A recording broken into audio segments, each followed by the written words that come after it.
The 2024 NFL Draft is finally done. Joe DeLeone and Ryan Roberts here to recap the full draft, and we're each going to share two teams that we thought had the best drafts in the entire class. Ryan, I'm going to start us off here. Kansas City Chiefs.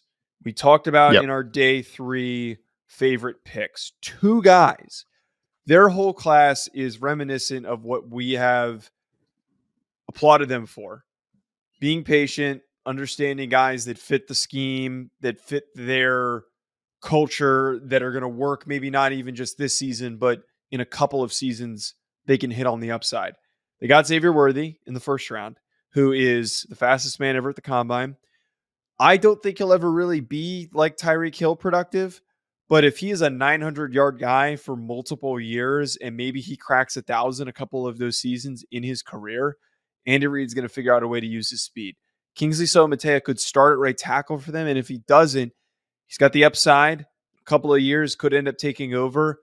Love the traits, and we both were really high on what he could project as in a couple of seasons, the cousin of Penei Sewell. Jared Wiley, unbelievable that this is the eventual replacement for Travis Kelce. Some similarities that can be seen there. He is going to be a weapon up the seam for Patrick Mahomes. And then we also talked really highly of Jaden Hicks, who is the right guy for Steve Spagnuolo to use as a versatile blitzing weapon. Lastly, I liked the addition of Hunter Norzad, who could be a nice backup for Creed Humphrey, as this team has dealt with some injuries at offensive line and had some inconsistencies there. He could be a nice backup piece.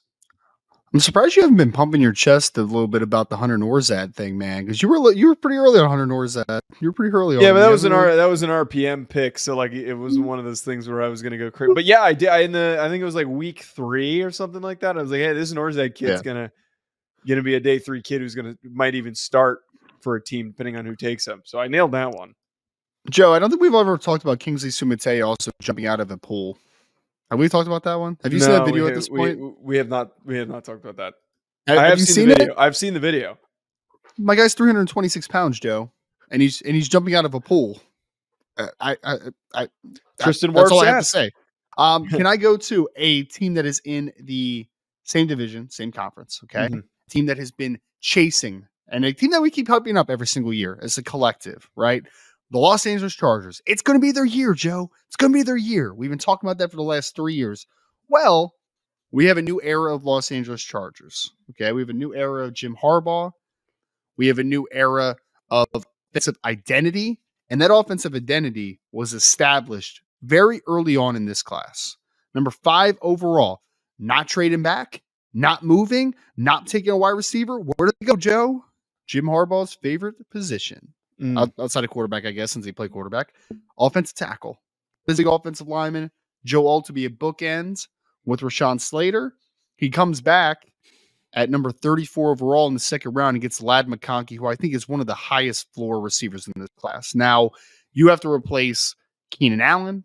You have to replace Mike Williams. That's a lot of lost production. But I would say that they could have taken a swing for maybe a guy of a higher ceiling than a Ladd McConkey, but you also need production in 2024. Do you not? You need a guy that can come in and can produce. And I think that Ladd McConkey brings that very quickly to the table.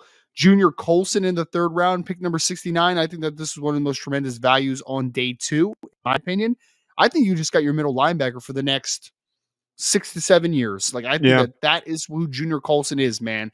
6'2 plus, 240 plus pounds, can play Mike because he's physical downhill. He can play Will because he has good pursuit quickness. And I think he could play Sam too if you needed to, although teams don't really play a 4-3 alignment much because it's just a sub-package error. But Junior Colson, I think, is a tremendous guy at pick number 69.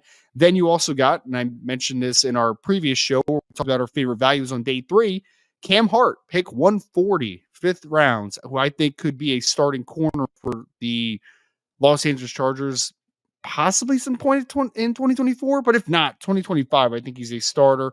They also got Kamani Vidal later in the draft as well, running back out of Troy, because they know that they need to obviously get a little bit of youth movement there because they just got a couple older guys to kind of supplement the production they lost from Austin Eckler. So this draft, I was incredibly impressed. I think that they clearly have an offensive identity, and Jim Harbaugh is putting his stamp on what he wants the Los Angeles Chargers to look like.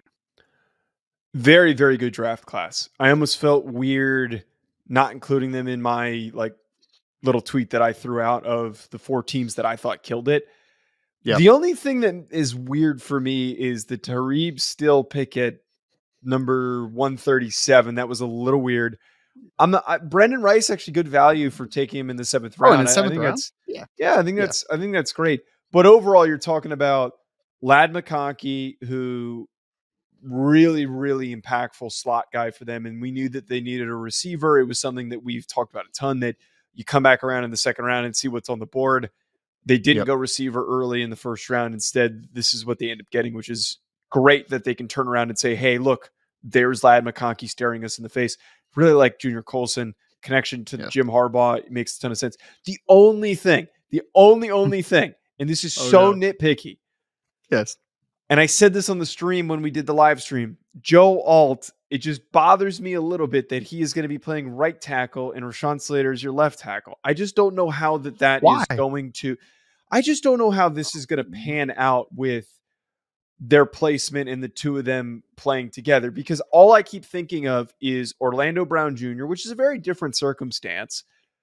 He comes in, he slides in his draft class. He plays right tackle. He plays so well that he demands to get traded to go play a left tackle elsewhere. And then he was great with the Kansas City Chiefs. But my only point is if I'm Joe Alt, I'm not exactly excited that I am one of the most gifted left tackles to come into the NFL in the past 10 years.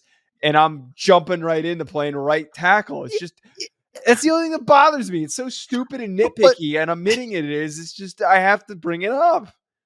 But Joe, he's a rookie. He's 21 years old. You don't have the stay power to be like, nah, dude, I'm playing left tackle no matter what. No. I'm not saying he's going to do that. I'm looking ahead when the contract comes up, when that 5th year of his contract and the negotiations are up and they're trying to negotiate. That's why I'm bringing it up. Joe, who's the highest paid offensive tackle in the NFL right now? It's Penei Sewell, right? And what position does Penei Sewell play, Joe? Right tackle. Right. Exactly, man. Exactly. It's super nitpicky. I understand it, but it's super nitpicky. Absolutely super nitpicky. Yep. My second one, I'm going to bring up Baltimore Ravens. Same thing with the Kansas City Chiefs. Awful drafts. Awful. Yeah, draft. terrible. Absolutely terrible. They didn't find a bunch of guys that fit their. You know what's funny? Before you break it down, literally, you could include the Baltimore Ravens as a winner in a draft every single year since I was born. Actually, not since I was born, because they were still the Cleveland Browns and then transition. But you get my point. Since the beginning of the Baltimore Ravens regime, you could list them as a winner. It feels like it every single year. We've only been doing the show for 3 years. This is the 3rd time you and I have been recapping draft classes. And I'm like, I'm pretty certain. I know they were last year. And I'm almost certain the year prior, we also had the Baltimore, because that was the year that they took Linderbaum and Kyle Hamilton. Yeah. So yes. Here we are 3 years in a row. We throw a dart. If there was a way to place bets on who would have the best draft classes, which wouldn't be a reality. It's subjective. And you're right. Their draft class, though, to talk about it. Nate Wiggins, 4'2", 6'2", 40-yard dash, 6'2" corner. Needs a little bit of work, but is really fluid. It's going to help him that if he does make mistakes, he's got one of the most athletic defenses playing around him. He can make mistakes and get away with it. He could end up purely by just osmosis of being in the same general vicinity of these guys, be a Pro Bowler because he's just on this defense. Roger Rosengarten, they moved on from Morgan Moses. They traded him. He could be, and I think should be, their starting right tackle come week 1. High floor player, good athlete. Needs to add to the power profile a little bit. Deza Isaac, we talked about 2 shows ago. Prototypical pass rusher. Maybe he just starts out as situational, but high motor. Exactly what we look for. TJ Tampa might not be the starting outside corner opposite of Nate Wiggins just yet, but eventually I don't see why he wouldn't fall into that role. Physical, tall, is the nice opposite traits of Nate Wiggins, because he's not as fluid, but if you're trying to go with somebody who's the more physical, punch you in the throat type of a press corner, opposite of the rangy, fluid, sticky coverage guy, it's a great blend. Last two picks in this, though, that I really loved, Devontae Walker, nice tertiary option in there. Not an amazing receiver, and I don't think it'll ever become a number one, but just could be a really productive, nice third option amongst a group that doesn't have the height that he brings. Rasheen Ali, nice secondary option to Derrick Henry, man. That's a great add to the end of their running back room. BetOnline remains your top spot for all of your live betting action and contests. NFL, college football, UFC, NHL are all in full swing. BetOnline is your number one source for wagering news, odds, trends, and predictions with both desktop and mobile access at any time. Head to BetOnline today and use promo code BELIEVE, that's BLEAV, for 50% off your first deposit. That is a 50% welcome bonus. BetOnline, where the game starts. Number 165, and I truly believe that we be talking about Rasheen Ali probably more in the late third, early fourth round range rather than the fifth round range, if not for the injury, obviously, that cost him the ability to test. Joe, there was one time when we were covering the Senior Bowl this year, Daniel Jeremiah had talked about Devontae Walker as if he was going to be a first round pick. And then obviously he had a really bad Senior Bowl and his process was just kind of going down after that, right? But getting him in the fourth round, tremendous value. I mean, at worst, you got a kid that's 6'1" plus that runs 4.3 high, 4.4 flat, and can win down the field. I mean, I think that is a really good overall pick. And I would say this, we talk about value, Joe. We always talk about how the Baltimore Ravens just sit there and they don't mess up and they don't overthink things, right? Well, the second round pick of Roger Rosengarten, which was number 62. Do you know that he was picked 7 picks after the Miami Dolphins drafted Patrick Paul from Houston? Yeah. Bro. They literally drafted the better offensive tackle 7 picks later because you know what Miami did? They went for the flash. But this is my point. He is. Right. This is my point. Everyone always around them, a couple picks around them, a few picks around him, overthinks everything. Like you're talking about. Bigger physical profile. Or a lot of times teams will just reach because they're thinking to themselves, oh my God, we don't want to miss out on so-and-so because we don't think he'll be there in the second round. And they just wait patiently. Sorry, continue though. I didn't mean to cut you off. No. You're 100% correct. I mean, it literally, you are preying off of teams. You're preying off of decision makers. The Baltimore Ravens do that every single year. Miami, again, they saw the 6'7" plus, 330 pounds, 36-inch arms, Patrick Paul. They're like, that guy, man, could that guy be good? He's a mystery box. Buddy, he could be really good. Meanwhile, the Baltimore Ravens sit back and are like, you know what? Like, Roger Rosengarten isn't quite as body beautiful as Patrick Paul, but you know what he is, though, Joe? He's better. Good. Like, he's just a better player. Like, he's just flat out a better football player. So let other teams overthink. We will find the value. We will let good players fall to us. That is how the Baltimore Ravens always operated. My next team, Joe, which is a team that is never on the winners list. Never. Chicago Bears, man. Chicago Bears. I think they did a lot of the same things we just applauded Baltimore for. They let good players fall to them and they didn't overthink it, right? Yep. 1, Caleb Williams. Obviously, you let the best player fall to you because you have the number 1 overall pick, whatever. Number 9, you let chaos happen in front of you with Michael Penix and what the heck was that? And you stayed composed and you said, you know what? We're going to take Rome Odunze because Rome Odunze is exactly what we need. We have DJ Moore, intermediate, explosive yak guy, along with Keenan Allen, who is a intermediate separator with nuance and understanding of how to attack leverage. But we don't have an outside receiver that can consistently win down the field with length and athleticism. Well, you had that guy, right? Rome Odunze is that guy. And then you followed it up, Joe. I thought that this was tremendous. 3rd round, 75 overall, Karan Abengaji from Yale falls to them at 75. And I'm here to tell everyone that if Karan Abengaji did not have a quad injury this year and cost him the entirety of the draft process outside of him being able to do position drills at the pro day, he's probably a 2nd round pick, I believe. I think that probably happens. But regardless, their 75th overall pick, I think that he could be future tackle for you. Maybe your left tackle of the future in a couple of years if he's seasoned well, developed properly.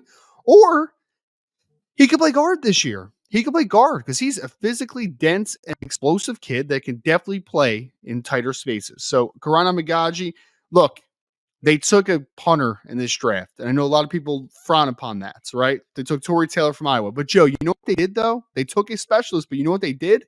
They took the best one. They took the best one. Let's go. We actually saw a bunch of specialists drafted. No long snappers, but a bunch of kickers, and there was a punter, So Torrey Taylor. I mean, again, 4th round pick on a punter. I'll push back on that one, sure. But like, you took the absolute best specialist in the class. And then last one, Joe, 5th round, number 144 overall. They let Austin Booker fall to them, the edge out of Kansas, who had some late day 2 buzz. Like, if he would have went late 3rd rounds, I would not have been shocked at all. I actually talked to his agents about this conversation. I'm like, what the heck's happening? He's like, I have no idea, bro. Like, no idea why Austin's fallen a little bit. So you found value there. You need an edge opposite Montez Sweat long-term. If you're able to put a good amount of weight on Austin Booker and continue to improve his technical side, I think that kid has a lot of untapped potential as a pass rusher. So for me, you found your quarterback of the future, obviously. You found your wide receiver 1 of the future. You may have found a starting offensive tackle of the future. And you probably found a defensive end that's going to contribute. And maybe you have the best punter in the NFL in a couple of years. Who knows? But regardless, Chicago Bears, man, they did a really good job, in my opinion, despite only having 5 picks.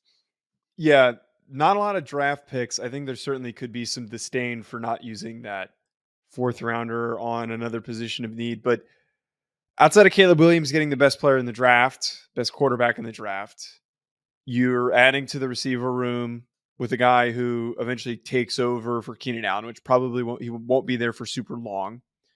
The weapons that you have for Caleb Williams to succeed are great. Amagaji could start. I think should start. Maybe it's the middle of the season, the end of the season, somewhere at that point. Very underrated player in this class because we didn't get to see him do any pre-draft stuff.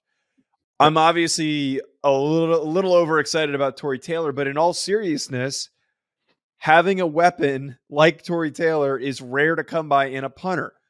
Good punters are not like good kickers in the sense that a lot of times good kickers in college typically stink in the NFL. Like Roberto Aguayo is the perfect example. It doesn't translate. Good punters, there's nothing that changes from the NFL to college.